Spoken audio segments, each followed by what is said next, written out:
மேற்கோள் காட்டி பேசும்போது அது வந்து வருவார்கள் போவார்கள், ஆனால் என் பயணம் தொடர்ந்து சொல்லியிருக்காரு. இப்போ நீ அதை பேசும்போது இப்போ புதுக்கட்சி ஆரம்பிக்க போறாரு மல்லை சக்தி. வாழ்க வளர்க. எது ரொம்ப சந்தோஷம், நன்றி. ஜனநாயகத்தின் 4ஆம் தூண்களான பத்திரிகையாளர், ஊடகவியாளர்கள் உங்கள் அனைவருக்கும் மறுமலர்ச்சி சொந்தங்களின் சார்பாக என் மனமார்ந்த நன்றியை நான் தெரிவித்துக் கொள்கிறேன். ஒரே சத்தமா இருக்கு. அடுத்து நாளைக்கு இதில் கொடுக்குறேன். பேசும்போது எனக்கு ஆச்சரியமா இருக்கு. அது தலைவர் சொல்றதோட பத்திரிகை ஊடகவியலாளர் நண்பர்கள் நீங்க தான் சொல்லணுதுக்கு. அது நீங்க உங்களுடைய சரியா பேசியிருக்கணும், அதில் தவறு இருந்ததா அதுங்கிற நீங்க சொல்லுங்க. நீங்க சொல்லுங்க, அதை நான் எடுத்துக்கிறேன். நான் உணர்ச்சிகரமாக பேசுறீங்க, ஒவ்வொரு கருத்தும் வித்தியாசமா இருந்தது. நீங்க பேசுறதுனா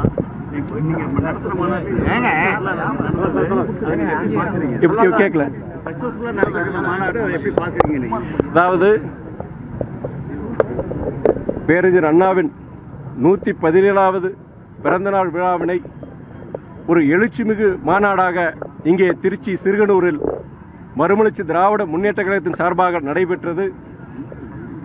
அண்ணாவின் கொள்கைகளை பறைசாற்றும் ஒரு மாநாடாக இந்த மாநாடு திகழ்ந்தது. இந்த நாட்டிற்கு, தமிழ்நாட்டிற்கு தேவையான கருத்துக்கள் இந்த மாநாட்டில் பரிமாறப்பட்டது. மறுமலர்ச்சி திராவிட முன்னேற்ற கழகத்தை பொறுத்தவரை தமிழக அரசியலில் ஒரு தவிர்க்க முடியாத சக்தி, யாரும் மறுக்க முடியாத சக்தி என்பதை பறைசாற்றும் விதமாக இந்த மாநாடு அமைந்தது. இயக்க தோழர்களுக்கு, நிர்வாகிகளுக்கு அனைவருக்கும் ஒரு புதிய நம்பிக்கை பிறந்துள்ளது. இந்த இயக்கத்தை பொறுத்தவரை நான் ஏற்கனவே உரையாற்றும் போது சொன்னேனே, பேரறிஞர் அண்ணா கனவு கண்ட அந்த நாளைய தமிழகம் ஒரு வளமான தமிழகம், ஒரு வலிமையான தமிழகம் அமையும் வரை மதிமுக தொடர்ந்து இயங்கும் இயங்கும் இயங்கும் என்பதை தெரிவித்துக் கொள்கின்றேன். பேசும்போது அது வந்து வருவார்கள் போவார்கள், ஆனால் என் பயணம் தொடர்ந்து சொல்லியிருக்காரு. இப்போ நீ அதை பேசும்போது இப்போ புதுக்கட்சி ஆரம்பிக்க போறாரு மல்லை சக்தி. வாழ்க வளர்க.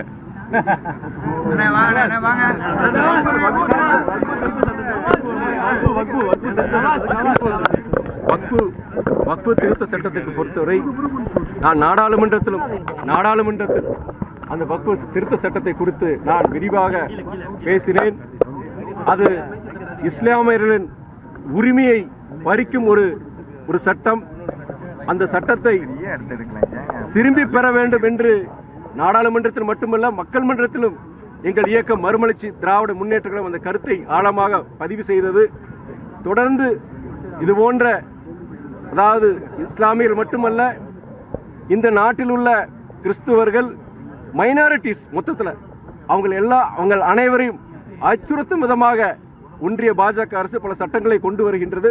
குறிப்பாக ஜனநாயகத்தை குழிதோண்டி புதைக்கும் விதமாக 130th கான்ஸ்டிடியூஷனல் அமெண்ட்மெண்ட், 130வது அரசியல் சாசன சட்ட அந்த திருத்தம், அதன் மூலமாக அதாவது குற்றம் சாட்டப்பட்ட நபர் 30 நாட்களுக்கு மேல் சிறையில் இருந்தால் நீதிமன்றத்தில் அவருடைய குற்றம் நிரூபிக்கப்படாமல் வழக்கு நிலுவையில் இருக்கும் பொழுதே அவர் பதவியை பறிக்கலாம். அது அமைச்சர் பதவி, முதலமைச்சர், எந்த பதவியும் பறிக்கலாம் என்ற ஒரு ஜனநாயகத்தை குழிதோண்டு புதைக்கும் விதமாக ஒரு மசோதாவை இந்த அரசு, ஒன்றிய அரசு அறிமுகப்படுத்தியுள்ளது.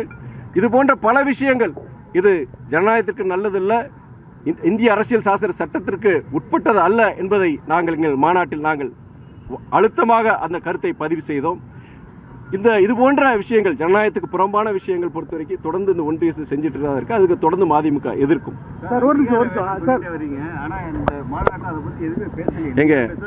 இல்லை, நான் அங்கீகாரம் பேசும்போது அதை அழுத்தமாக சொன்ன நீங்கள் கூட்டத்தினருடைய கரகோஷத்தை நீங்கள் கேட்டிருப்பீங்க. நீங்கள் இருந்தாலும் உங்களுடைய நாரதர் வேலையை தொடர்ந்து செஞ்சிட்டு இருக்கிறீங்க. இருந்தாலும் நீங்களும் என்ன இல்லை இருந்தாலும் தோழர் பத்திரிகை நண்பர்கள், உடவியாளர்கள் இந்த இயக்கத்தை பொறுத்த வரைக்கும் அதாவது சட்டமன்ற தேர்தலில் சீட்டு எண்ணிக்கைங்கிற அடிப்படையில் கிடையாது. நாங்கள் வந்து கொள்கை ரீதியாக இந்த இயக்கம் இயங்குகின்றது.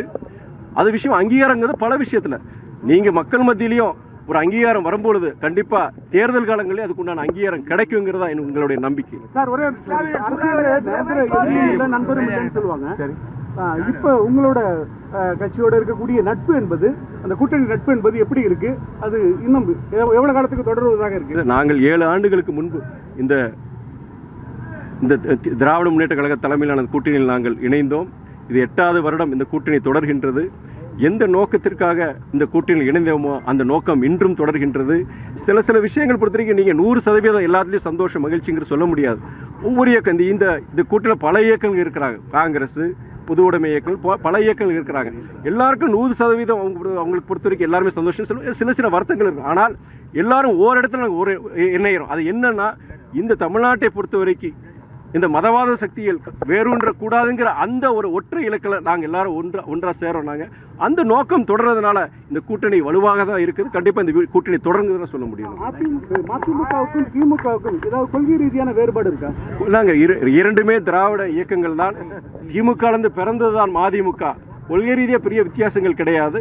ஆனால் நாங்கள் சொல்கிற மாதிரி நீங்கள் திமுக மதிமுக மாத்திரம் கிடையாது.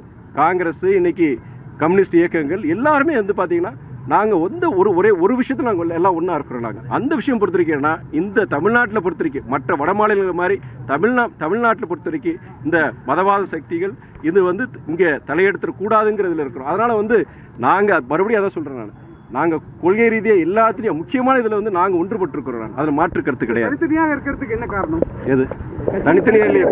இல்லை, நீங்கள் அதாவது நண்பர் பொறுத்த வரைக்கும் அவர் ஏதாவது ஒன்று வாங்கணும்னு பார்த்துட்டு இருக்கிறாரு. அதுக்கு நான் வாய்ப்பு கொடுக்க மாட்டேன். நன்றி, வணக்கம்.